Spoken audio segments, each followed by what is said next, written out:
Bem-vindos a mais um programa TV News. Quero agradecer o seu carinho, a sua audiência, você ligadinho através do nosso canal do YouTube e através do nosso canal 24.2 pela operadora TVC, a TV Cabo aqui em todo o sul da Bahia.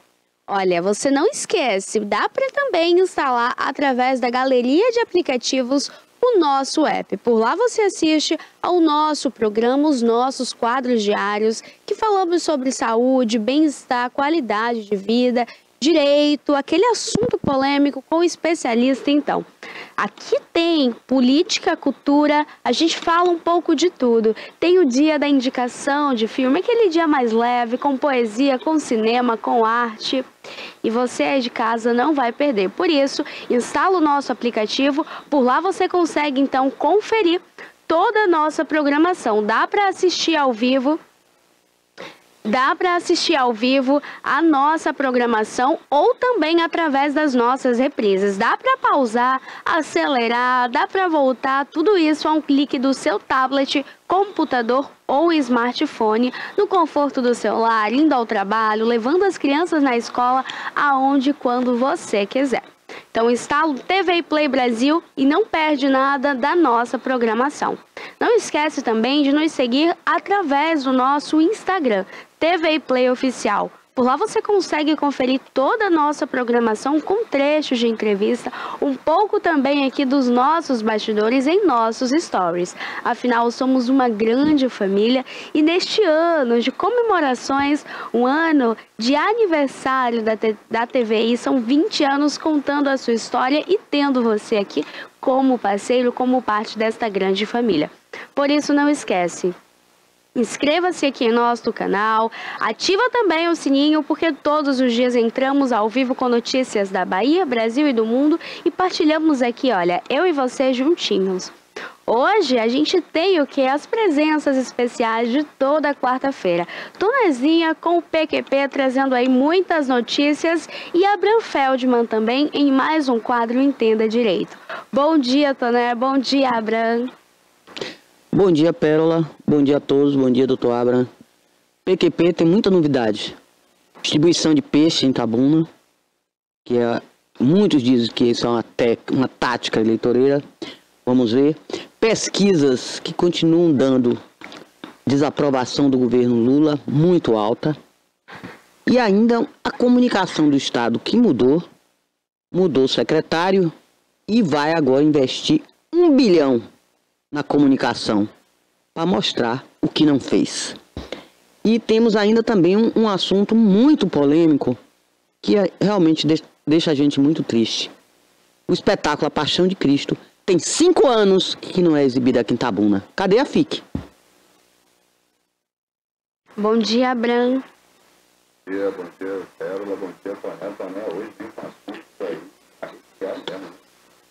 bom dia você que está em casa nos assistindo mais uma vez. Obrigado pela sua audiência nesta quarta-feira maravilhosa e por aqui chuvosa, mas nem por isso deixa de ser maravilhosa. Hoje é dia 2 de abril e além de aniversário da minha querida amiga Leni Esteves Borges, é dia mundial de conscientização do autismo. E nós vamos abordar hoje aqui no quadro Entenda Direito os direitos do autista. Quais direitos a pessoa com autismo tem? Todos esses direitos eles estão previstos em lei, a Lei Berenice Piana 12.476 de 2012. Ou seja, essa lei já tem 13 anos e muito pouco se sabe dela. Hoje vamos conversar sobre isso para que a gente traga mais informação e mais prestação de serviço para vocês. A gente já falou aqui uma vez sobre isso, tivemos a presença da doutora Vera Jasmineiro e pela data e pela importância do tema, nós vamos revisitar esse assunto. Um assunto que vai ser muito bom, Pérola. Eu acho que é uma conversa necessária e muito interessante e para toda a sociedade. Com certeza. E hoje também teremos uma entrevista especial com uma mãe atípica que conhece, entende então de todo esse universo do autismo e que vai trazer aqui também a sua experiência. Esse é um mês, para além da conscientização, é um mês também que as mães elas conseguem enxergar ali todo esse apoio, esse carinho também que a gente precisa passar. Afinal, a gente entende que qualquer que seja o tipo de doença ou qualquer dificuldade que uma criança apresente, existe ali um cansaço, uma exaustão realmente vindo da mãe e de todos os cuidadores. Então, para que a gente, além de tentar entender e respeitar, que a gente escute uma mãe, entenda também ali os seus apelos finais nesse mês de conscientização. Então pode rodar a vinheta, porque hoje é dia então do quadro Entenda Direito, Abraham Feldman.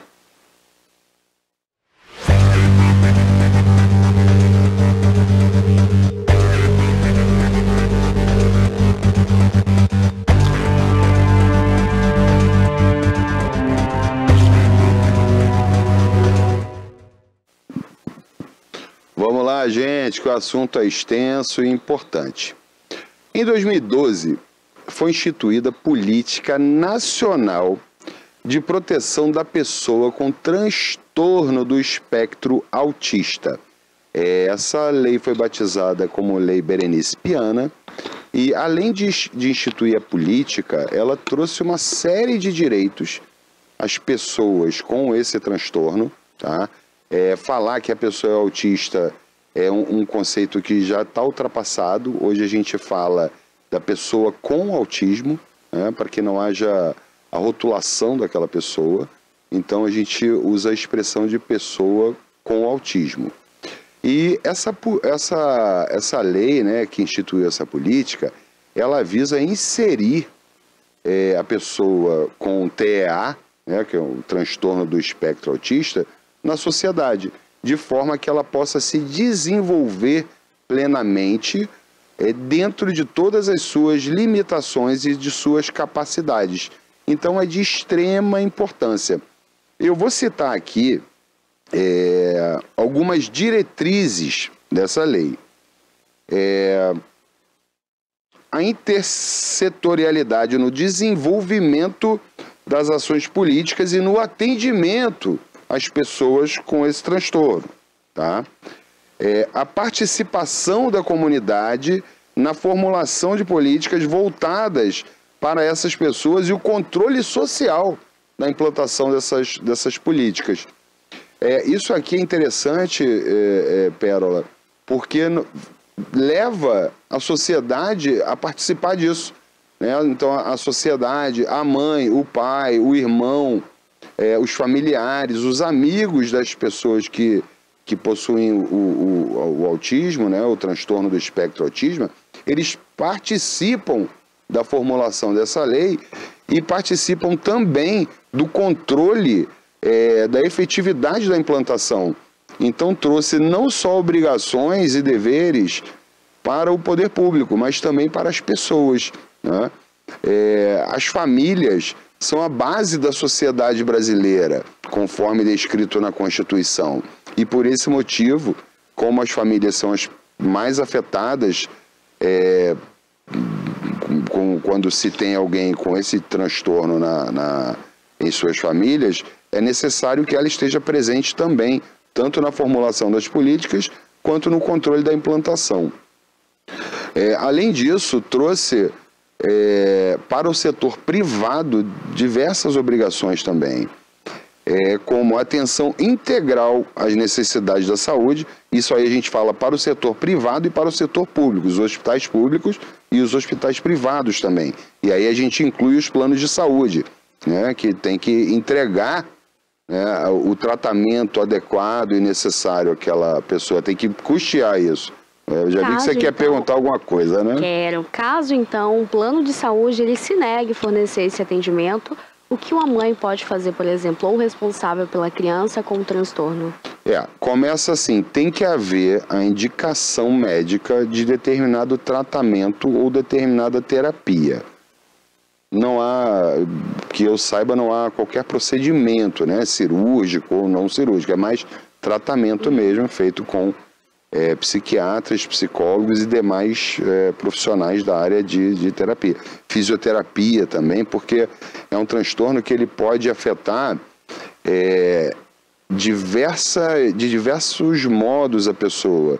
A gente tem graus de autismo que vão, acho que é de 1 a 4, 1 a 5, alguma coisa assim, onde a pessoa você nem percebe que tem, e outras que são completamente não funcionais, né, que não se relacionam com outras pessoas, que não falam, algumas que têm incapacidade motora também, e cada uma delas precisa de determinado tratamento. Quando há indicação médica para determinado tratamento e o plano de saúde se nega a custear isso, ou seja, se nega a obrigação que ele tem por contrato e por lei, que é prover e custear esse tratamento, cabe à mãe, representante legal, no caso, se ele for menor, né, se for incapaz, de ingressar judicialmente. E esse pedido judicial para que o plano de saúde custeie, que faça, né, que obrigue ele a prover aquele tratamento, pode inclusive ser objeto de um pedido liminar que normalmente o judiciário defere. Até porque quando a gente trata de saúde, gente, é uma questão muito importante e não importa se é uma cirurgia cardíaca ou um tratamento para uma pessoa com um transtorno do espectro autista. A pessoa precisa daquilo e ela tem que ter aquele tratamento, tá? Então o plano de saúde não deveria negar. Caso ele negue, o judiciário está aí para socorrer. Olha, em relação a essas empresas, né, do setor privado que não quer fornecer o atendimento, entrando também no aspecto mais de estudos. Hoje a gente vê a grande quantidade aí de mães e tem até mesmo grupo em WhatsApp, grupo em redes sociais, falando ali sobre a necessidade dos filhos terem monitores nas escolas, Abraão. Sim. Nesses casos, as escolas que se negam a essa contratação de monitores que vão estar ali auxiliando, ajudando essa criança, o que acontece? A mãe precisa fazer o quê nesses casos? Olha, isso aí é uma questão que eu já vi acontecer diversas vezes. As escolas que estão mais atentas, elas têm esse acompanhamento, e existem algumas crianças, né, que possuem esse transtorno, que necessitam daquela pessoa ali durante todo o período que ela estiver na escola, né, ao lado dela, inclusive na sala de aula, tá? Cada tipo cada grau do transtorno vai determinar um determinado nível de acompanhamento.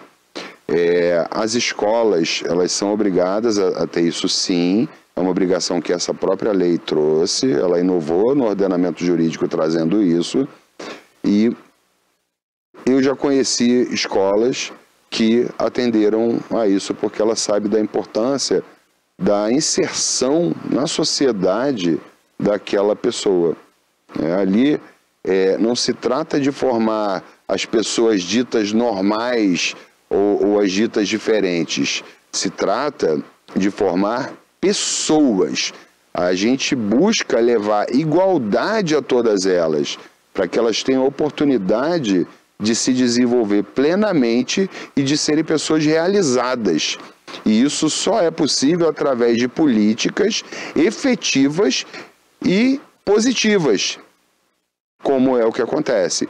Quando a escola se nega a fornecer esse determinado profissional, a pessoa pode, eu já vi resolver com uma conversa, tá? Uma conversa foi suficiente, mas ela pode, inclusive, ingressar judicialmente. A escola, tanto faz de rede pública, particular, é a mesma coisa. Tanto faz. Tem obrigação de receber o autista, é isso? Tem, lógico. A lei dá esse direito? Lógico. Toné, é uma pessoa... É inclusão mesmo. É inclusão, é uma política inclusiva. É uma pessoa igual a mim, a você, a qualquer um outro, não faz diferença nenhuma. Ela só precisa de determinados cuidados que muitos nós muitos de nós não precisamos. Inclusive, o plano de saúde também, no caso de acompanhamento integral na escola, é uma obrigação do plano de saúde entregar esse profissional para acompanhar essa pessoa. Olha aí, já é uma... Exatamente. Porque isso aí faz parte do acompanhamento e do tratamento dela. Olha, essa daí é uma questão também, eu acredito que muitas pessoas também possam não saber. Não sabem. Casos, a assistência pelo SUS também? Saúde... Então, o SUS, em tese, né, deveria. Só que o SUS, como é uma máquina estatal, ela não consegue, né, atender a todas essas necessidades ainda. Porque demandaria a contratação de profissionais. Existe, infelizmente, ainda hoje um déficit de profissionais com a qualificação necessária enorme. Então, faltam profissionais. Então, a contratação desses profissionais não é fácil, não, é difícil. Não é só na área de saúde, na área de educação aí, viu, Abra? Porque as pessoas que a gente já trouxe aqui falar sobre isso, realmente questionaram. Porque a Secretaria de Educação justificou e alegou que não tem profissionais. E não tem mesmo. Esse tipo de transtorno, aí fica complicado. Os profissionais que existem, Toné, eles estão na iniciativa privada. Eles não estão trabalhando para o poder público, para o SUS ou para as secretarias de saúde. Eles estão trabalhando na iniciativa privada, porque paga melhor, paga em dia, né? Então tem algumas coisas. Enquanto a gente tratar, né? Enquanto nós não tratarmos os médicos, os professores e demais servidores públicos do jeito que eles merecem ser tratados, eles não vão querer trabalhar no Estado. O Estado que eu digo, município, Estado e União e Distrito Federal. Não tem porquê. Mal remunerado, estrutura de trabalho normalmente horrorosa, péssimas condições de trabalho, e alguns deles muito trabalho. Para no final do mês não ganhar um salário muito pequeno. Então o médico é desvalorizado pelo poder público.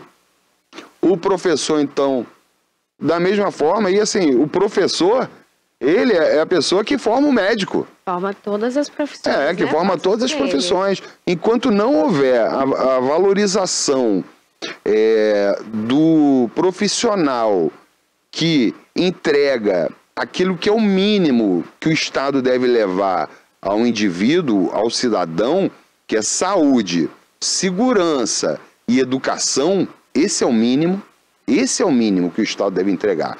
Enquanto não tiver a valorização desses três profissionais, a gente sempre vai ter uma sociedade capenga.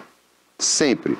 É aquele negócio, aquela expressão que se utiliza, né? Muitos profissionais que são servidores da saúde ou da educação não trabalham muito felizes. Eles fingem que me pagam e eu finjo que trabalho. Né? Esses profissionais precisam ser extremamente valorizados.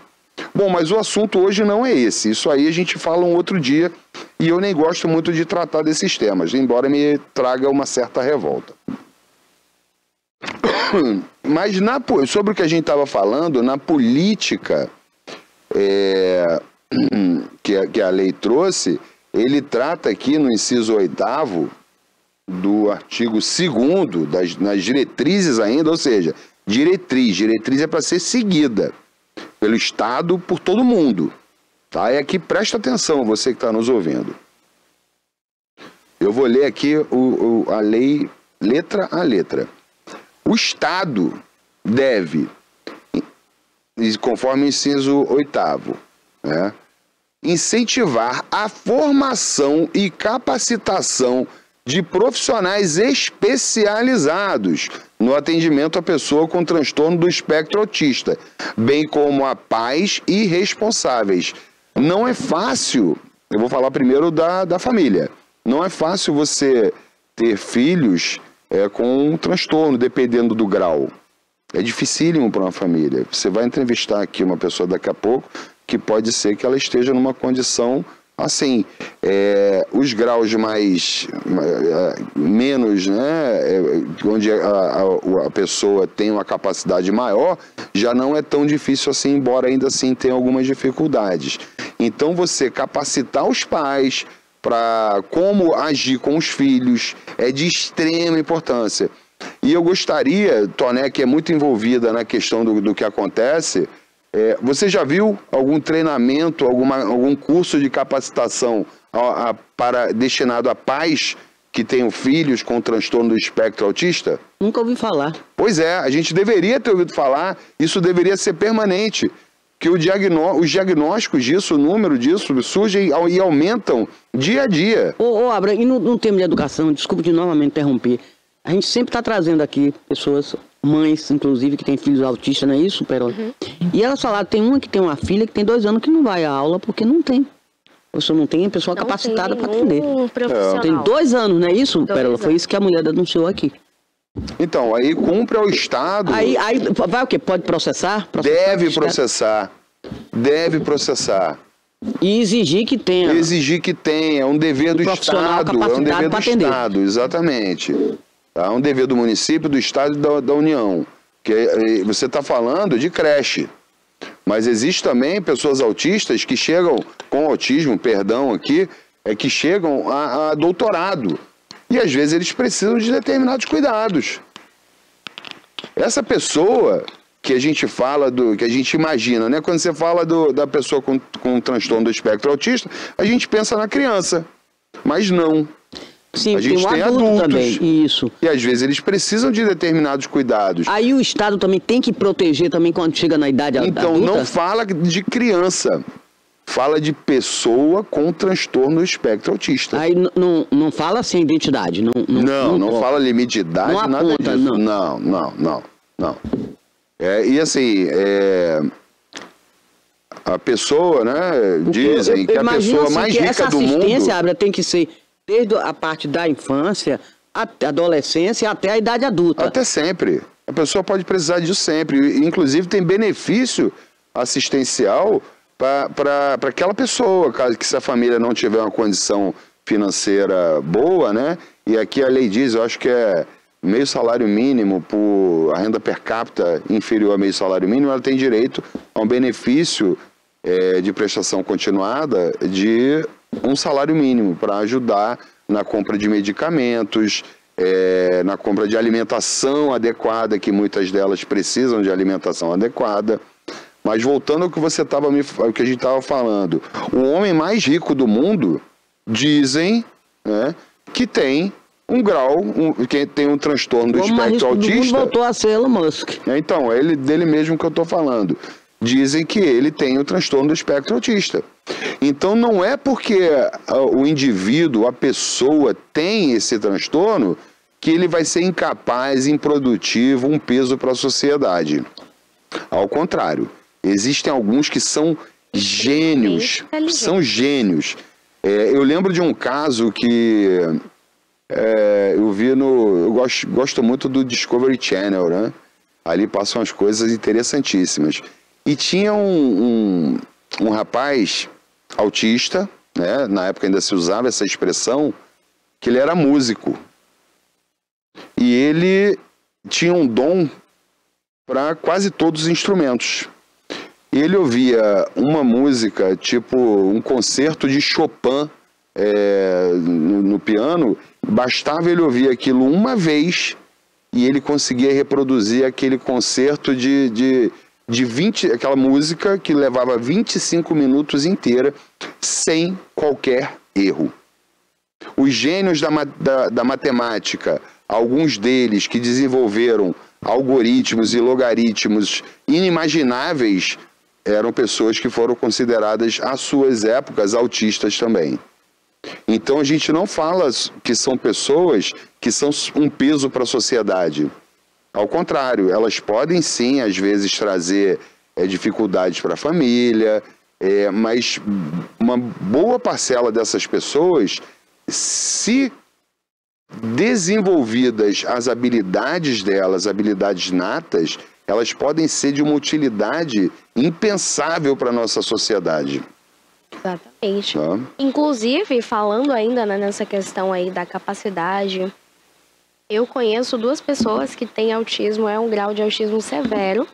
Um deles, na verdade, tem um grau de autismo severo, mas assim, é extremamente inteligente, inclusive é criança ainda, mas fala inglês como ninguém, como se ele já nascesse realmente com uma habilidade especial. E ele consegue, assim, falar de uma forma brilhante, como se fosse um adulto realmente e já tivesse estudado muito para conseguir E uma criança. se desenvolver ali na linguagem. Então, assim, o autismo e nesse mês de conscientização, a gente consegue observar que para além desse grau de dificuldade que a família, como eu iniciei falando, tem, é exaustivo sim, principalmente as mães que precisam deixar ali seus trabalhos e diversas outras funções para estar realmente atendendo ali as necessidades da criança, mas até mesmo o Estado precisa também colocar os direitos, e sim, as crianças têm o direito a esse auxílio dentro da sala de aula.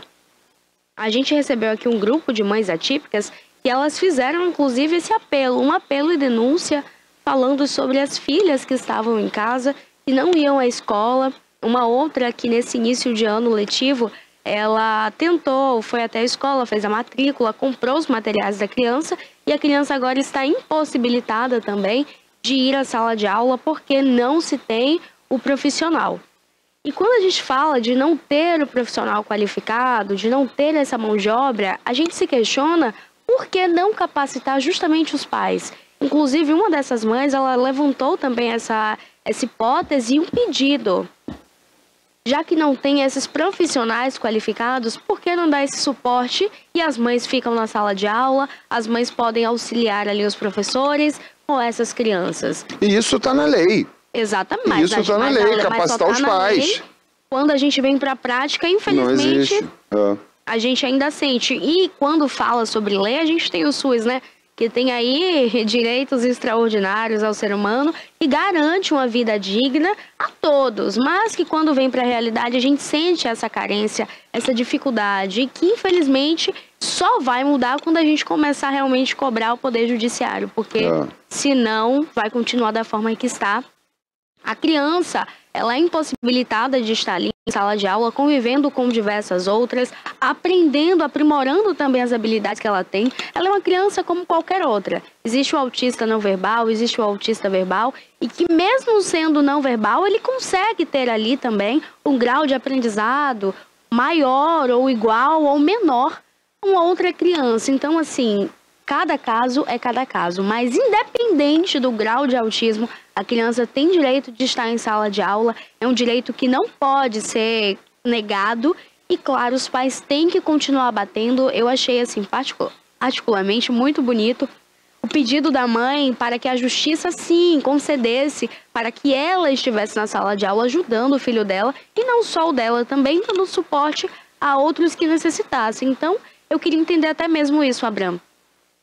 Uma mãe que ela sente essa necessidade de colocar o filho na escola, ela já está, né, em um momento, 3 meses já se passaram, estamos chegando agora no 4º, o ano letivo já se iniciou, a criança está ali precisando ir para a sala de aula, e aí, como que reage nesse caso? O que fazer então? É um pedido ao judiciário? O que faz para você conseguir ver o seu filho novamente estudando, ver o seu filho se desenvolvendo? A escola não aceita porque não tem um profissional para acompanhá-lo, correto? A justificativa que eles dão. E ela também não deve ter plano de saúde para obrigar o plano de saúde a fornecer esse profissional. Se ela for capacitada, ou até mesmo se não for, eu acho que uma conversa com a escola, em primeiro lugar, a gente busca sempre resolver tudo amigavelmente, né, administrativamente ali. E no caso da negativa, né, da escola, buscar o judiciário para que ela tenha para que assim, o direito não é dela, o direito é do filho dela que tem o transtorno de ter aula, de ir para a escola, de conviver com outras pessoas, é um direito dele. E se para que o direito dele seja exercido, seja necessário que ela seja essa profissional, obviamente ela tem que ser minimamente capacitada para isso, eu entendo assim. Não vejo por que um juiz negar. Não vejo por quê. Aí ela teria que ir através da via judicial para que, através de uma decisão liminar ou até mesmo posteriormente uma decisão final, por sentença, ela tivesse esse direito garantido. Agora, tem uma questão dentro dessa capacitação da pessoa que vai estar ali, um monitor, um auxiliar de turma, é que alguns portais aí de Secretaria de Educação e até mesmo da Saúde que falam ali sobre esse auxiliar de turma, alguém que vai estar ajudando essas crianças, normalmente não são pessoas tão capacitadas, eu diria assim, capacitadas profissionalmente, com a formação. Por vezes, são adolescentes que são estagiários, meninos que são colocados ali para dar esse suporte em sala de aula. Inclusive, nesse caso em específico que a gente volta a falar, que foi um caso que tivemos aqui na TV, ela veio, contou sobre toda a situação, a experiência. Ela disse que a justificativa foi de que não tinha justamente pessoas se colocando ali à disposição para essa vaga, que não tinha ninguém. De contrapartida, ela já fala que os monitores, as pessoas que estavam auxiliando, não estavam recebendo o valor integral, era metade, teve toda uma questão aí, mas que nem entra. Só que o que eu quero reforçar é a fala dela em relação a essas pessoas que por vezes eram apenas jovens ali, que estavam até mesmo só cursando pedagogia ou qualquer uma outra área, psicologia, enfim. E outros eram jovens apenas que estavam ali, olha, tinha acabado o ensino médio, ou até mesmo cursando o ensino médio, e começa a trabalhar nessas escolas para dar esse suporte. Então, já que recebe esses jovens aí, que não, eu diria que não tem essa capacitação que o judiciário fala que precisa ter, a lei então fala. as mães que a lei então fala que precisa ter, então essas mães poderiam sim estar inseridas aí nesse contexto de sala de aula auxiliando. Usando essa analogia que você fez, sim.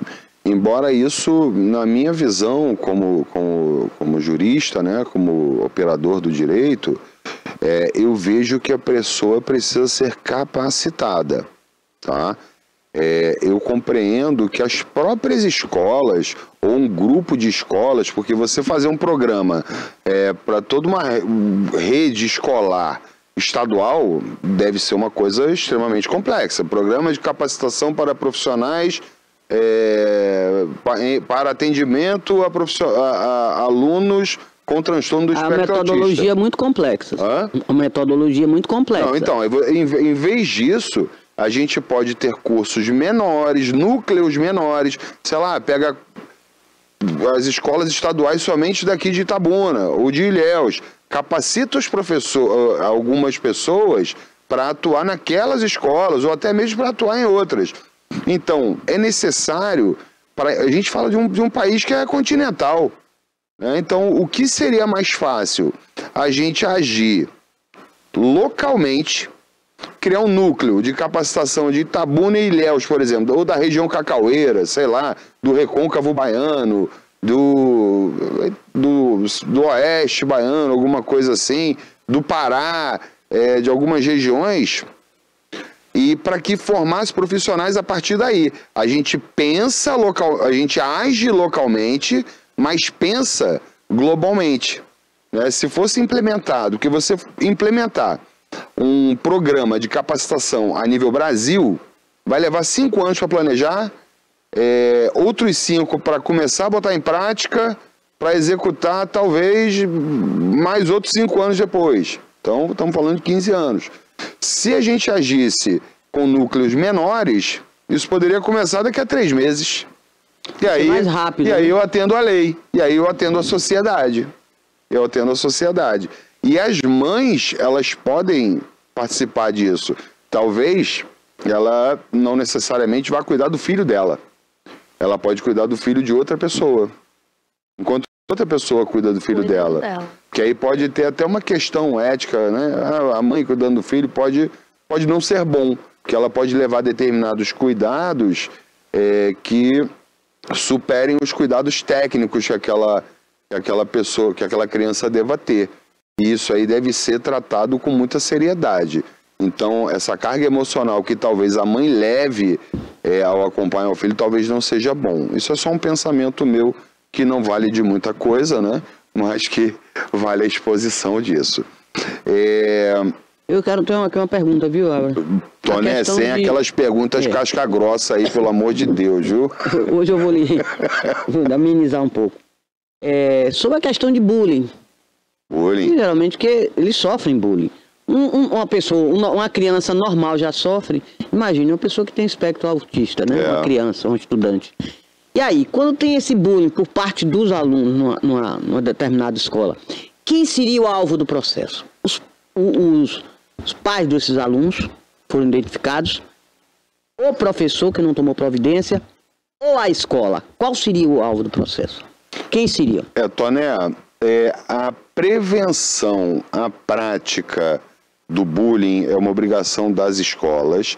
A conscientização de que o bullying pode fazer mal e muito mal a uma pessoa é de toda a sociedade e deve começar em casa, tá? Não existe implicação penal para isso. Não é um crime a prática de bullying e criança, né, menor de 18 anos não comete crime. Existe o ato análogo, né? É porque eu não sou criminalista, mas é um ato infracional análogo a crime. Aí, no caso, seria a escola que seria... A escola é responsável pela... Não, ela não é responsável. Ela tem que ter determinadas medidas, determinados cuidados para que não ocorra o bullying. Mas é importante, Toné, a gente entender bem o que é bullying e o que não é, porque existe uma linha muito tênue, né? Eu tenho um amigo, né, Flávio Ribeiro, um grande amigo meu, um dos melhores jogadores de vôlei que esse país já viu, foi seleção brasileira, um negão de 2 metros de altura, forte como um touro, saltava mais de 1 metro, o cara era cruel mesmo. Depois que veio essa questão do bullying, né, o politicamente correto, eu comecei a chamar, a gente sempre chamou ele de negão. Aí eu comecei a chamar ele de Flávio, ele chegou pra mim, pô, Abram, a gente é amigo há 30 anos, velho. Eu sempre fui o negão. Eu não vou ser o Flávio agora, eu vou continuar sendo o negão. Cara, por favor, não me chama de Flávio, me chama de negão. Pra ele, porque, assim, o bullying, embora o agente que esteja praticando, né, muitas vezes fale com maldade... Pejorativamente? A pessoa que recebe, às vezes, não recebe com maldade, e às vezes a pessoa que fala também não fala com maldade. Há muita subjetividade nisso. Me chamar de gordinho, pra mim não quer dizer nada. Eu acho até maneiro, né? Se me chamar de magrinho... De magrinho você vai chamar um preto de... ou branquinho, aí é que é tudo depende disso, né? Mas assim, hoje a gente vive um momento em que a gente precisa ter determinados cuidados, né? Muito cuidado, porque a gente não sabe como a outra pessoa vai reagir, né? Como ela vai receber aquilo. Me chamar de gordinho, de gordo, de gordão, eu tenho amigos que me chamam de baleia, de chupeta de baleia, eu não tô nem aí. Pra mim é brincadeira, tá indo, né? Então eu não ligo muito pra isso, mas tem pessoas que se sentem, que não gostam, que pra eles foi ruim, e aí sim a gente percebe o quanto o bullying pode prejudicar, e pode prejudicar muito, tá? Muito mesmo, muito. Existem pessoas que levam traumas pro resto da vida. E às vezes são traumas que não tratáveis. No caso, a gente está falando até de crianças, de estudantes, normais, sofrem bullying, imagine um com espectro autista. Pois eu já gostaria, especial mesmo. Eu já gostaria de trazer essa reflexão aqui, pro que você falou e pro que você falou também, Pérola, 5 minutos atrás. Você falou de pessoas normais. Normais. Pois é. O que é normal? Não sei o que é normal. Então. O novo normal, sim, não seria o espectro autista, porque ao se identificar que a criança tem um transtorno de espectro autista, você realmente, sua maneira, seu comportamento deve ser outro. Mas é diferente. Ele não é normal. Ele é normal igual aos outros. Ele só é diferente. Mas para uma criança, um adolescente que não tem formação nenhuma, aquilo ali já é uma pessoa especial. Então já pode até tratar com... Não, ele não pergunta nada a ele, não, ele não sabe fazer. Vai fazer um trabalho em grupo. Não bota ele não, porque ele quer saber mais do que todo mundo, não sei o que. Tem esse aspecto. Não, é meio complicado isso. Então, ele tem que estar... Existe isso. Não, sim, pode ser considerado... A exclusão dele pode ser. Mas assim, o que eu quis trazer aqui foi esse conceito de normal, de normalidade, que a gente não sabe qual é. A gente não consegue, isso é normal, isso não é. Até porque cada pessoa pensa de um jeito, cada sociedade age de uma maneira, coisas que são completamente impensáveis na nossa sociedade, em outras são absolutamente normais, né? São comuns. E você falou de mães atípicas, famílias atípicas. Não foi essa expressão que você usou? Eu dei uma entrevista lá na Ilhéus FM sobre o mesmo tema e até conversei lá com meu amigo Vila Nova, que deve estar nos assistindo. Eu acho essa expressão já começa equivocada. Porque quando a gente bota atípico, né, é a mesma coisa do normal. Ela não é atípica, é típica. Ela só é uma família diferente. E tudo que a gente faz, tudo que a gente fala, tudo que a gente aparelha para rotular um grupo de pessoas ou uma pessoa traz segregação, traz separação. E isso não é bom para a sociedade. Então, é uma família típica, porém é diferente. Esse é um termo que as próprias mães, elas que utilizam. Então, eu tô botando o meu ponto de vista. É pessoal, é o meu conceito pessoal que eu tô trazendo. Elas são típicas, é uma família típica, só que tem uma pessoa, um filho, alguém na família com um transtorno do espectro autista. Mas é uma família absolutamente típica. E no meu ponto de vista, assim, sem qualquer crítica a quem utiliza um conceito diferente desse, tá? Que acredita no conceito da família atípica. Enquanto a gente tiver na cabeça que existem grupos de pessoas diferentes, a gente vai ter segregação. E isso não é bom para a sociedade. A nossa sociedade tem que ser em união. Precisamos sim tratar os iguais de forma igual e os desiguais de forma desigual, na medida das suas desigualdades. Isso é o que apregoa o princípio da isonomia que está na nossa Constituição Federal. Tratar os iguais de forma igual e os diferentes os desiguais de forma desigual na medida da sua desigualdade. Princípio da isonomia. Olha, esse é um termo, então, nessa continuação, né, já que a gente está no mês de conscientização, esse é um termo que as mães, elas utilizam. Eu acredito que elas não recebem, eu pelo menos não sou mãe, eu falo já num ponto de vista, enxergando o que eu recebo aqui. Tanto de entrevista, quanto aqui também virá, né, participar, ela mesma quem se coloca como mãe atípica e as diversas outras mães, os pais também. Eu acredito que esse mãe atípica, família atípica, não seria uma família diferente do normal. Seria uma família com uma condição diferente, como a gente volta a falar. Uma criança normal, mas com algumas necessidades especiais, que precisa, sim, do mesmo afago, do mesmo amor, dos mesmos direitos. Mas se torna uma mãe atípica até mesmo para conscientizar as pessoas de que o TEA existe e que precisa ser falado. Porque se a gente não falar, as pessoas vão continuar com esse mesmo tabu. Ai, porque não é normal. E continua esse preconceito indiscriminado. Então, assim, aconteceu agora recente, na cinquentenário, um desfile onde diversas mães estavam ali com os seus filhos e elas utilizavam essas plaquinhas. Eu acredito que usar esse termo para elas é mostrar para a sociedade que ela tem um filho com essas necessidades e que eles são tão capazes como os outros, mas que eles têm essa necessidade. Tanto que hoje é utilizado bastante uma pulseirinha com os quebra-cabeçazinhos, né? É a forma. Esse é o símbolo ali. Exato. E esse quebra-cabeça colorido, ele é utilizado ali tanto em crachá quanto em pulseira, justamente para mostrar o que a gente não vê em outros transtornos. E por que seria utilizado esses crachás, essas pulseiras? Esse uso é justamente para identificar que aquela pessoa tem o TEA. Mas por que colocar, rotular? Então você está rotulando. Não é uma rotulação. É para você mostrar que o autismo, como era chamado antes, ele existe. Hoje, apesar da ciência, da medicina não comprovar de onde vem, tem algumas questões sim que eles consideram ambiente externo, fatores genéticos, mas ainda existe uma grande dificuldade de se entender de onde vem esse espectro autista.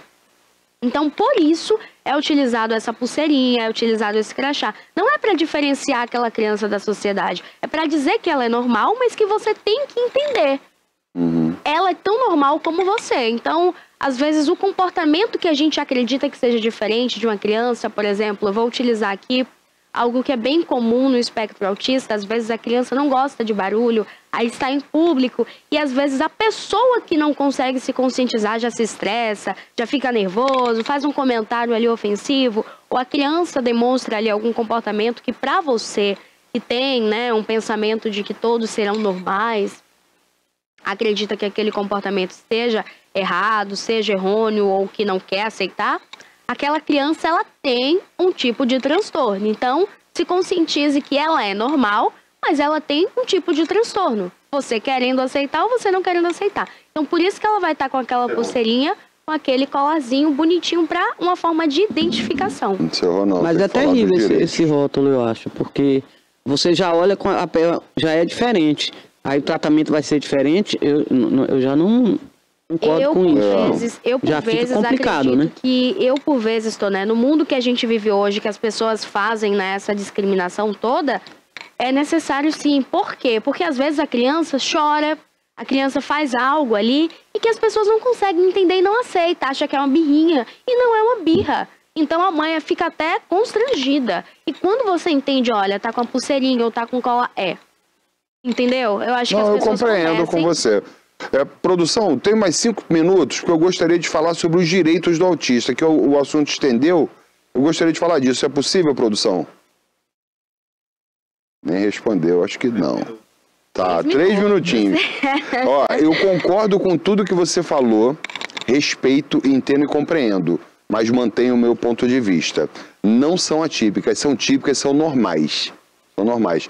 E isso vai fazer com que a gente construa uma sociedade melhor. Pessoal, vou falar rapidinho aqui dos direitos da pessoa com transtorno do espectro autista. Nosso tempo está acabando, minha orelha já foi puxada, então eu vou ler rapidinho aqui.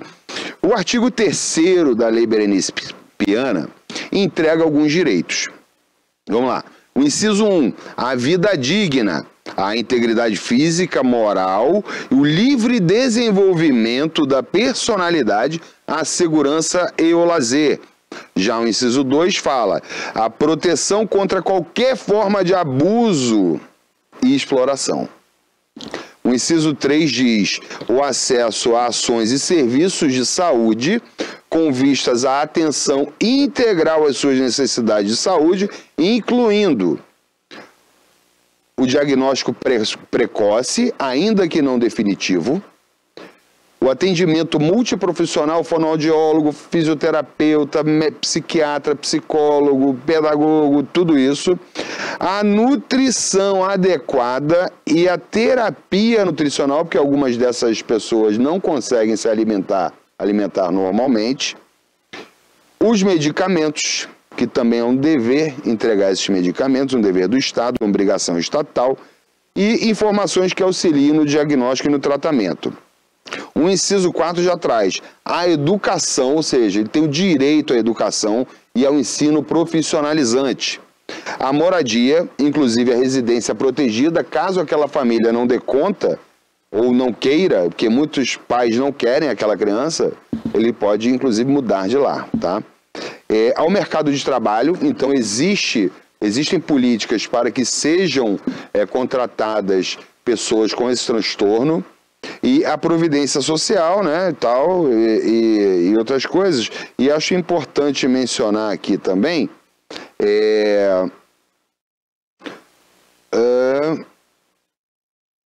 um benefício, passe livre, tá, do sistema de transporte interestadual. E tem mais um aqui, peraí gente, já está acabando, é rapidinho.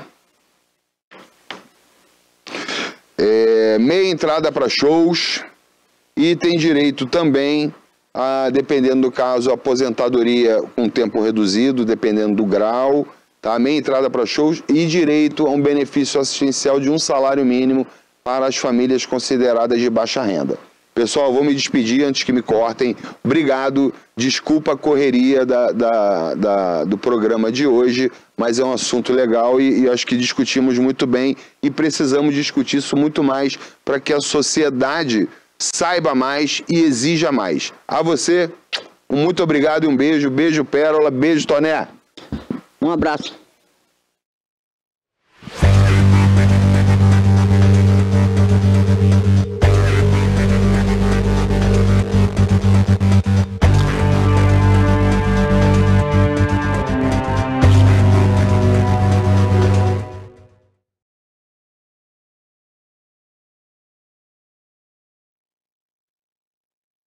aqui de volta.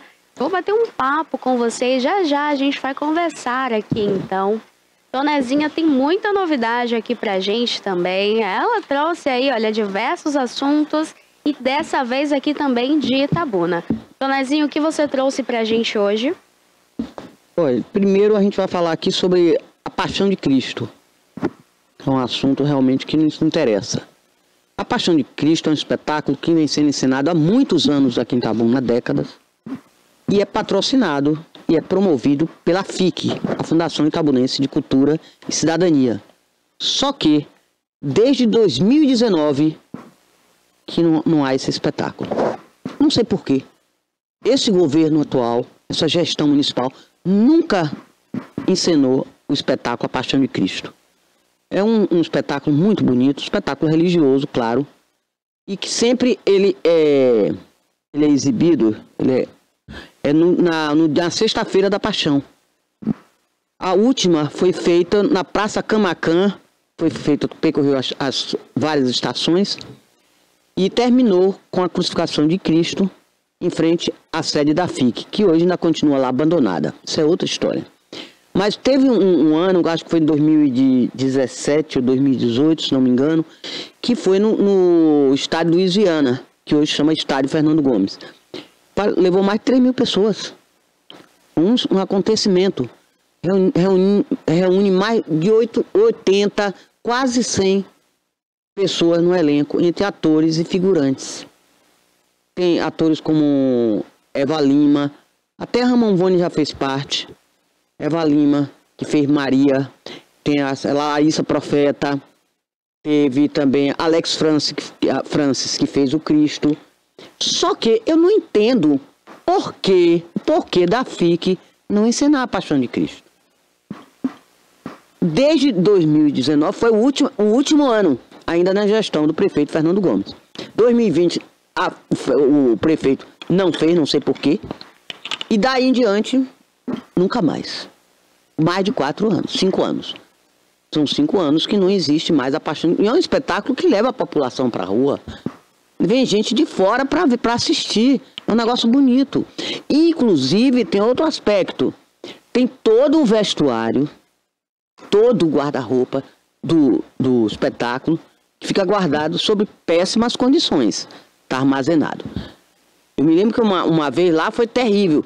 Perdeu-se muita coisa do vestuário por conta de traças, não tem um ambiente certo, correto, para ser guardado. E teve muitas traças que terminaram acabando com o vestuário. E isso tudo está se perdendo. Ninguém sabe onde está esse material, onde está guardado. Agora, eu pergunto, você faz cultura de quê? A cultura aqui em Itabuna é só do entretenimento. A Paixão de Cristo não vai ter. Mas o Itapedro, com certeza, a cultura do entretenimento de milhões vai ter. Pérola, ainda tem outros assuntos. Olha, essa questão também que a gente vem na expectativa, né? E também leva, sabe o quê, Pérola? Ao turismo religioso. Atrai muita gente. É um negócio tão bonito, é emocionante. E a FIC, sim, eu esqueci de citar aqui, que há muito tempo também, quem dirigiu esse espetáculo é Marquinhos No, um diretor fantástico. E ele sempre trabalhou, tomou muito afinco, muita dedicação, e gosta do que faz, e tem competência para fazer. Eu não sei por que não se faz mais a Paixão de Cristo. Que tinha que estar no calendário religioso, está inserido no calendário religioso, ou então no calendário de cultura da Fundação Itabunense de Cultura e Cidadania. E os artistas, todos calados. Ninguém diz nada. Pérola. Olha, agora é esperar, agora é ficar na expectativa do que vai ser falado, do que vai vir a gente, né, em relação a isso. A Paixão de Cristo deveria ser aqui uma peça teatral muito bonita, com os nossos artistas locais também. Os artistas locais. Nós temos aqui grandes atores em nossa cidade, inclusive teve uma iniciativa, não sei se continua, mas acredito que sim, no Centro de Cultura de algumas aulas de teatro. Era no antigo CSU que aconteciam algumas aulas de teatro, inclusive eu participei com Malena Dória, e depois ela agora está ali como Mamãe Noel, em diversas situações, em diversos momentos aqui também da cidade. Ela está presente como atriz, mas ela é uma professora maravilhosa ali de teatro. Tinham diversos alunos também engajados em participar e dar o seu melhor. Então, acredito eu que deveria continuar, não é? Com essa fundação, com esse momento realmente ali para as crianças terem um lazer, toda a família. A gente fala, né, da Paixão de Cristo, uma época agora de Natal.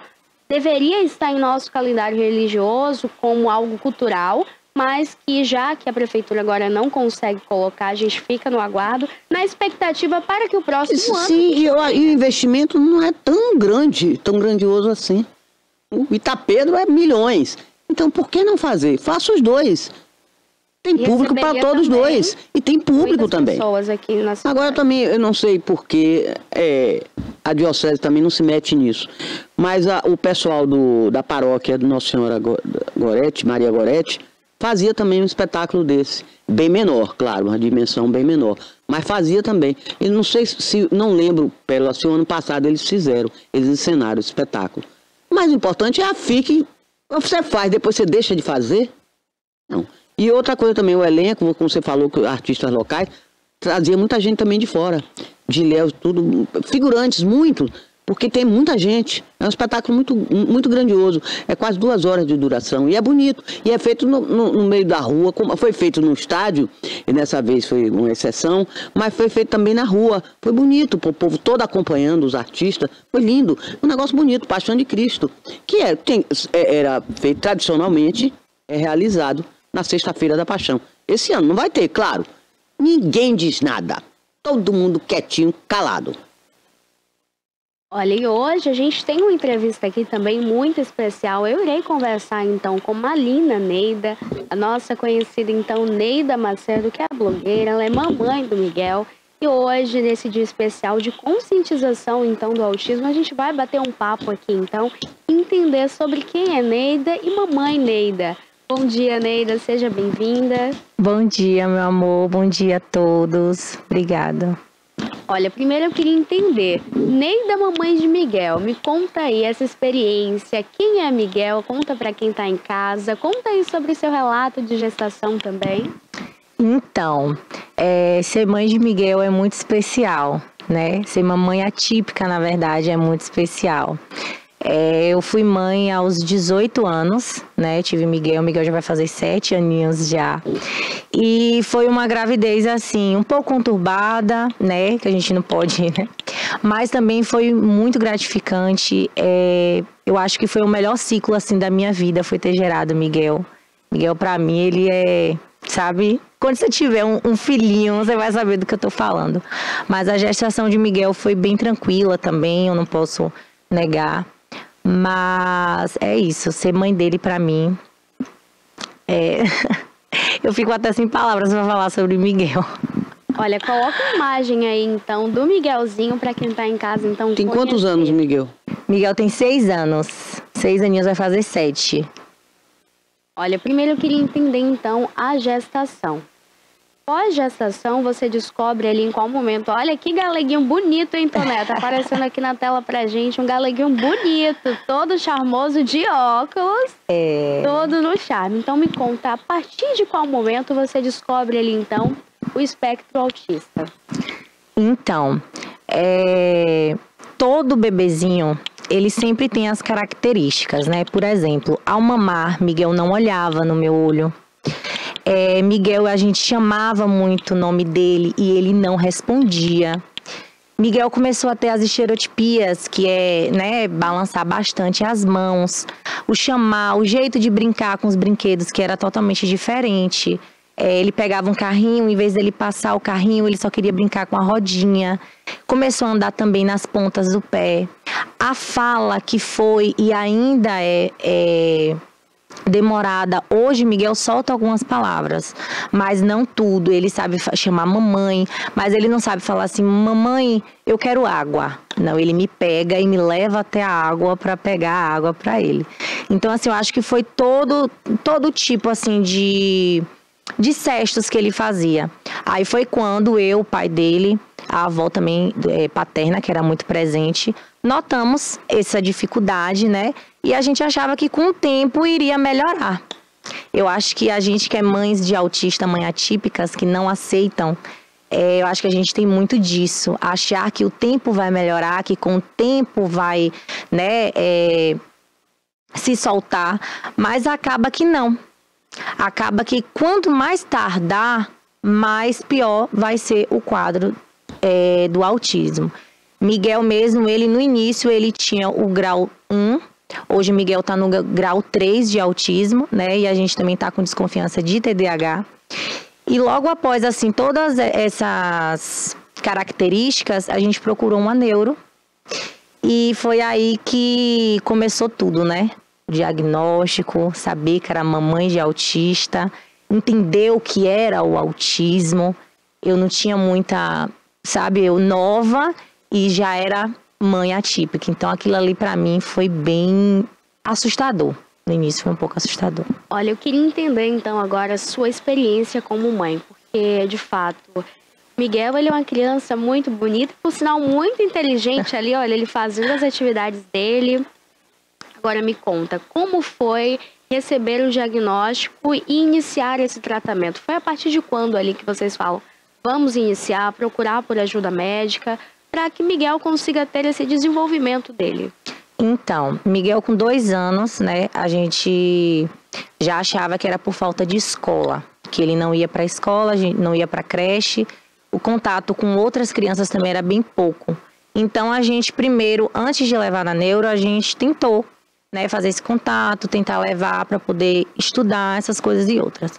Porém, eu acabei tendo um relacionamento um pouco conturbado com o pai dele, onde gerou também uma dificuldade para poder levar ele nesses médicos. Mas graças a Deus, a gente soube ser bastante maduros em relação a isso. Conseguimos colocar Miguel, hoje Miguel faz as quimioterapias dele em Vitória da Conquista, na Encantoterapia. E graças a Deus... Desculpa, aqui não tem? Não, assim, eu procurei bastante médicos aqui em Itabuna. Porque você é daqui. Eu sou daqui de Itabuna, eu morava em Arataca, mas me criei aqui também, lá em Arataca. E aqui em Itabuna é uma cidade muito carente de médicos, de terapeutas ocupacionais, de psicólogos para autistas, fonoaudiólogos. A fila de espera aqui em Itabuna era muito grande e clínicas que a gente estava pagando para poder ser atendido, não era nem pelo SUS. Vocês terem noção, eu fui atrás de uma clínica que tinha tudo 60... particular. Tudo particular pelos planos. Então, assim, Miguel tem 2 planos de saúde e nenhum deles tinha médico aqui em Itabuna. E aí a gente foi atrás, as fonoaudiólogas, era mais de 60 crianças que estavam na fila para poder Miguel ser atendido. Então, assim, Itabuna é muito carente de médicos para atender os autistas, especiais para autistas. E aí o meu recorrer foi o quê? Levar para Vitória da Conquista para que ele tivesse o melhor tratamento lá. E relacionado no início, quando a gente soube do diagnóstico de Miguel, eu fiquei muito assustada, eu só fazia chorar. Eu achava que meu filho era doente mental, que meu filho não ia poder ter uma família, que, tipo assim, passou muita coisa na minha cabeça. Eu achava que Miguel não ia poder ser normal. E muito pelo contrário, meu filho é muito inteligente. Miguel fala inglês, Miguel sabe o ABC de cor de frente para trás, coisa que eu nem sei fazer, ele faz. Então, assim, é muito gratificante. Miguel, ele é uma criança maravilhosa. Quem tem a sorte de ter ele na vida tem tudo, não é porque eu sou mãe, mas é porque ele é uma criança muito doce, muito inteligente. E eu achava que, meu filho não vai poder estudar, meu filho vai ser... Mas não, ele me prova totalmente ao contrário. Olha, esse é um relato também que dá uma alegria, né? Dá uma esperança de tudo nessa vida. Agora há pouco, a gente comentava aqui no programa, teve um desfile, uma caminhada aqui na cidade de conscientização. E eu também relatei aqui ao pessoal, né, em relação a essa pulseirinha aí que eu já tô vendo, ó, bem brilhando. Dá um zoom aí, Cássio, mostra essa pulseirinha aí da Neida. Me conta, Neida, essa pulseirinha aí, o que ela significa, o que ela representa para você, afinal? Então, ela representa autismo, amor, compaixão, Miguel, mamãe autista, e me representa força, coragem, né? Dificuldades, mas que eu sei que o Senhor, Ele tá no controle de tudo. E Ele só dá mesmo o fardo, o peso que a gente aguenta carregar. Colocar isso aqui pra mim no braço, eu não tenho vergonha nenhuma. Isso aqui pra mim é, sabe, eu fico até sem palavras pra falar, porque é muito lindo, é gratificante. E eu agradeço a Deus por ser mãe de Miguel e por ele ser assim, do jeitinho que ele é. Olha, e é muito importante que a gente fale, não só hoje, 2 de abril, mas que exista essa data também para que a gente volte a repetir. São crianças com capacidades e habilidades extremamente, Toné, olha, de se admirar. Como a gente fala aí, o Miguel, olha, tem 7 anos, já fala inglês, sabe o ABC, tava ali fazendo as pinturas, fazendo ali suas atividades também. É uma criança amorosa, uma criança muito bonita também, hein? Obrigada. Todo sorridente. Eu conheço diversas outras crianças também com TEA que têm essa inteligência, habilidades totalmente normais como todo mundo. E eu diria até que mais, hein? Tem habilidades especiais que particularmente eu acho assim extremamente bonito. Então que fique também para você aí de casa, que entenda um pouco mais, que busque saber, busque ouvir as experiências da mãe e que cuide cada vez mais aí, olha, do seu filho com muito amor. O TEA, eu diria que é sinônimo também de amor, de força para as mães, os pais, a quem cuida também, né, dá esse suporte ali à equipe médica, equipe multiprofissional, que busca estar sempre ali à frente, entendendo e aprendendo.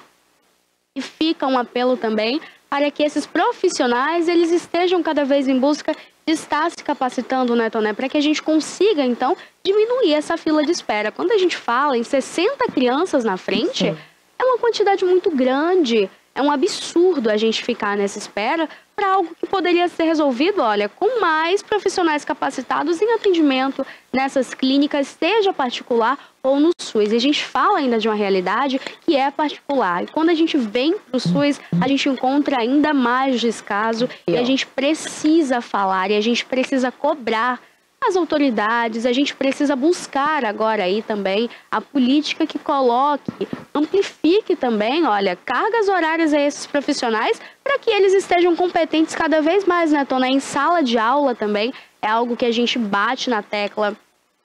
Precisa ter um auxiliar, precisa ter um monitor. A criança tem que estar em sala de aula, seja no particular, seja na rede pública também. Precisa, é um direito. E você, mamãe de casa, não se cale, denuncie sim esses casos. Caso de qualquer abuso que seja, que o seu filho não está sendo ali, não tem os direitos dele, então vai em busca disso e cuide do seu filho. Olha, é uma joia rara, é uma preciosidade realmente, porque assim, a gente fica feliz. Coloca o videozinho aí, Cássio, ele ali com a profissional, olha ali. Esse vídeo aí, Neida, descreve pra gente. Ó, esse vídeo é ele na clínicazinha dele, fazendo as terapias, né? Miguel, ele estuda pela manhã. Ele vai de boa? Ele vai de boa? Vai, ele ama. Ele é apaixonado. Ele gosta. Miguel é arteiro e não é pouco, não. Ele sai da escolinha dele, chega em casa, almoça, toma um banho e vai para as quimioterapias dele. Aí é falando sobre espaço. Todo autista, ele tem a característica, o hiperfoco, né? Eles sempre focam em alguma coisa, seja um objeto, seja um brinquedo. Ele é apaixonado pelo espaço, ele adora foguete, ele adora letras, cores, números. E aí é ele, olha lá, ó, na quimioterapia dele. E como é o relacionamento dele com as outras crianças? É bom? Então, ele nunca foi muito agressivo. Ele nunca foi uma criança agressiva. Porém, ele tem uma certa dificuldade para socializar. Assim, cismado assim? Não, ele brinca. Acanhado, não? Ele brinca, mas assim, é muito difícil. Ele gosta mais de crianças maiores que ele. Tipo mais adolescente, mais velho, mais velho um pouco do que ele. Ele gosta mais. Crianças assim do patamar dele, pequenininho, ele já não liga tanto. Mas ele gosta mesmo das crianças maiores. Olha, agora isso é uma alegria, né? Saber ali que o filho vai à escola, à tarde vem, tem esse atendimento, tem essa rede de apoio, né? Multiprofissional, então que cada vez mais a gente consiga ver, né? Esses relatos de mães que tenham todo esse suporte. Então, para isso, é necessário que a gente continue falando sobre o TEA, que a gente não se cale diante dessas situações. Agora há pouco também a gente relatou, Neida, sobre um caso de uma mãe que o filho não está indo à escola, o ano letivo já se iniciou, mas que a criança não vai à escola porque não tem um profissional qualificado para dar o suporte ali, caso a criança precise de algum apoio, de alguma ajuda que é necessário. E que a justificativa é de que não tem pessoas se colocando à disposição na vaga por não ter capacitação. Então, de que além dessa capacitação, também os valores e toda uma questão que deixa em uma parte burocrática a mercê. Então, quem sofre nisso tudo são as crianças. A criança que fica dentro de casa e não tem esse convívio ali, não tem o apoio, o amor e conviver com essas outras crianças, a gente sabe que é super importante, né?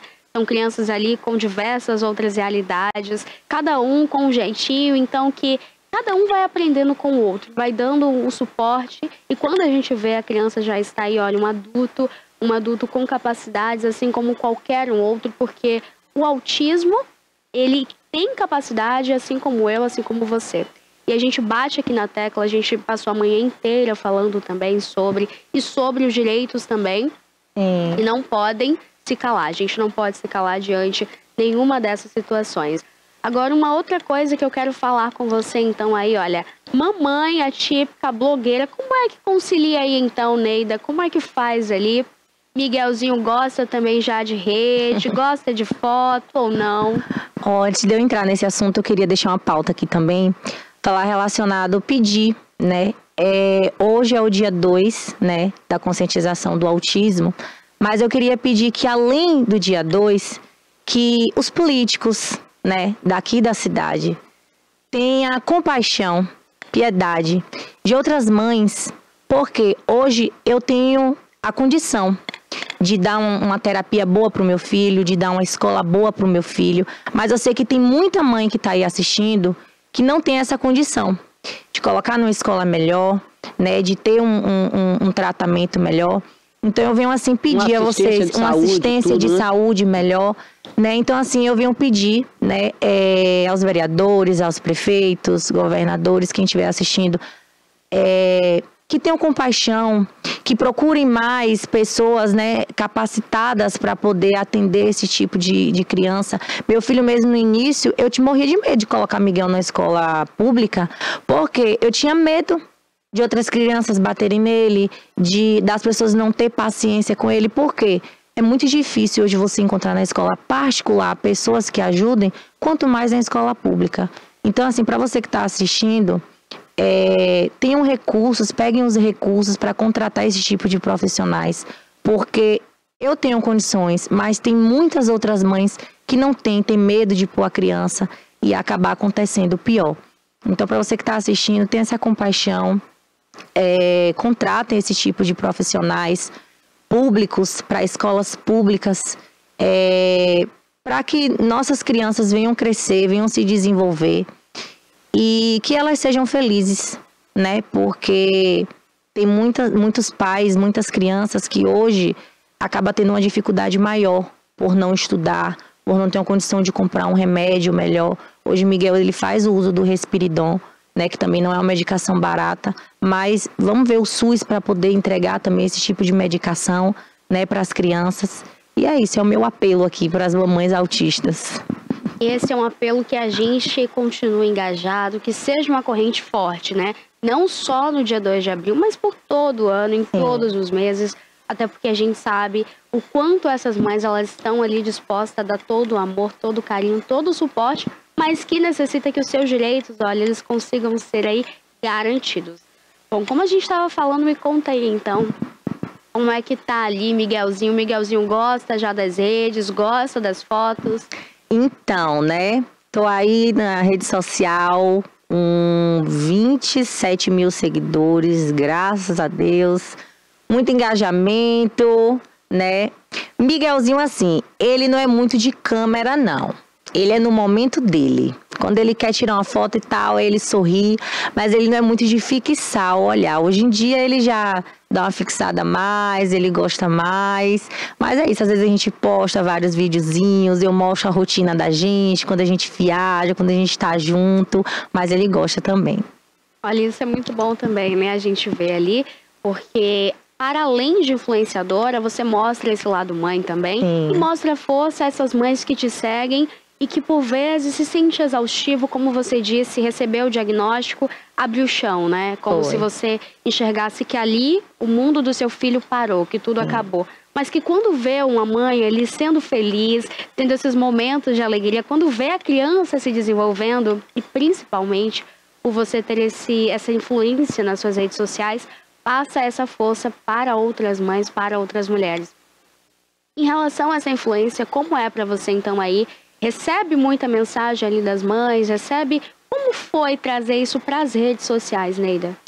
Então, eu recebo bastante perguntas, né, de mamães querendo saber que o filho acabou apresentando um tal sinal. Só que é muito relativo, na verdade, né? Nem toda criança que aparenta um sinal possa ser que ela é autista. Então, assim, eu tenho muita mamãe atípica no meu Instagram, muita mamãe que conversa, que fala sobre o assunto, né? A gente interage bastante, mas eu deixo sempre claro que eu não posso dar o diagnóstico do filho de ninguém, né? Então, assim, eu sempre falo, não, procure um profissional, vá atrás de uma neuropediatra para vocês poderem entender mais sobre o assunto. Ah, Neida, mas meu filho também faz a mesma coisa que Miguel. Possa ser que ele faça, mas possa ser que seja por fazer que não seja o autismo, ou que seja, mas que seja um grau bem mais inferior ao que Miguel. Então, assim, eu recebo muito tipo de mensagem, muitas mamães, já acalmei muita gente aí, desesperada, meu Deus, o que o chão abriu. Muita gente também que já teve o diagnóstico e me pergunta como é ser mãe de autista, e aí eu vou, dou o meu relato de todos os dias, e falo para ela sempre, gente, se acalme, tudo, Deus sabe de todas as coisas, o que for para ser vai ser, e é isso, se apega com Deus, levar direitinho nas terapias, né? Então, assim, eu dou bastante conselho aí também, viu, para as mamães autistas. Então, onde essas mamães conseguem te encontrar? Deixa aí seu Instagram pra gente. Então, meu Instagram é @MalinaNeidaMacedo, né? De novo, @MalinaNeidaMacedo. Vocês conseguem me encontrar lá nas redes sociais, tá? Qualquer coisa pode chamar no direct, que eu vou tirando a dúvida de vocês, a gente vai conversando. Tem um número de psicólogos, terapeutas ocupacionais, né? Fonoaudiólogos, tem tudo. Olha, então esse daí já fica um recadinho para você também que quer conhecer Neida, quer entender ali também sobre a rotina, os cuidados com o Miguel, entender também um pouquinho, cada vez mais. Entra então no Instagram, como é? @MalinaNeidaMacedo. E por lá a gente encontra o que, Neida, nesse Instagram? Me conta aí. Por lá você encontra de tudo um pouco. Tem muita resenha, tem muito look fashion, né? Tem Miguelzinho, tem minha família. Lá você encontra de tudo um pouco. Eu falo assim que meu Instagram, não é que ele é bagunçado, ele é organizado. Mas lá você encontra, você se encontra. É, diversificado. Porque assim, Pérola, tem muitas blogueiras, não discriminando, mas tem muitas blogueiras que têm aquele feed padrão, sabe? Aquela vida padrão. E no meu Instagram, eu gosto de mostrar quem é Neida. Sabe, eu gosto de mostrar quem eu sou. Eu não gosto de seguir padrões. Eu gosto de ser eu. E quem tiver a fim de seguir, vai gostar do meu conteúdo, né? Então, assim, eu gosto de seguir o meu padrão. Padrão de Neida. Pronto, então é o padrão Neida Macedo. Isso. Olha, eu queria te agradecer aqui a sua entrevista, a sua participação. Deixar o convite aberto também pra gente falar mais aí sobre redes sociais. Você voltar, a gente bater um papo bem bacana, bem interessante. Você tem algum recado aí mandar pro pessoal de casa? Gente, meu recado é para as mamães de autistas, não tenham medo, né? Eu sei que o diagnóstico não é fácil. Você vai receber um diagnóstico desse, você saber que seu filho tem ali o transespectro autista, mas dizer para você que independente de qualquer coisa, Deus está no controle de tudo da vida de vocês. Falar assim é fácil, mas só quem passa mesmo, a gente sabe como é receber um diagnóstico desse. Mas dizer que tudo está no propósito de Deus, procurar os especialistas, os profissionais, nada está perdido. Seu filho, ele vai crescer, ele vai desenvolver, ele vai ser uma pessoa, ele é, na verdade, uma pessoa normal. Eu costumo dizer que o autismo, ele não é uma doença. O autismo, ele é a cura para muita coisa, para muita gente. As pessoas falam, né, do que é autismo? Para mim, é uma criança que tem um pouco de dificuldade de aprender certo tipo de coisas, mas que tem muita facilidade de aprender muito mais coisas. Então, assim, o meu recado para você, mamãe de autista, é não se desespere, bota nos planos de Deus. E o meu recado, blogueira, é que não desista também, você que quer ser blogueira, que quer começar nessa vida aí no digital influencer, comece do pouquinho, de lá de baixo, de onde eu comecei. Eu não comecei com milhões de seguidores, eu comecei do pouquinho também, sabe? Cobrando muito barato para que lá na frente eu pudesse, né, ser quem eu tô sendo hoje. E é isso, desde já eu quero agradecer a todo mundo aqui, a TVI, pelo convite, agradecer a Pérola, dizer que eu quero voltar aqui mais vezes e falar um pouco mais aí sobre essa blogueiragem toda e dar altas dicas aí para vocês que estão querendo começar, tá? Beijo, muito obrigada. Olha, por hoje é só, já me despeço aqui da minha colega Tonezinha, amanhã a gente volta. Novamente. E agora a gente fica então Boa tarde a todos. TVI News. Até a próxima. Exatamente. TVI, Tonezinha. 20 anos. 20 anos e agora tem TVI Esporte. Continua aqui na programação ligadinho. Um beijo especial, fiquem com Deus e até amanhã.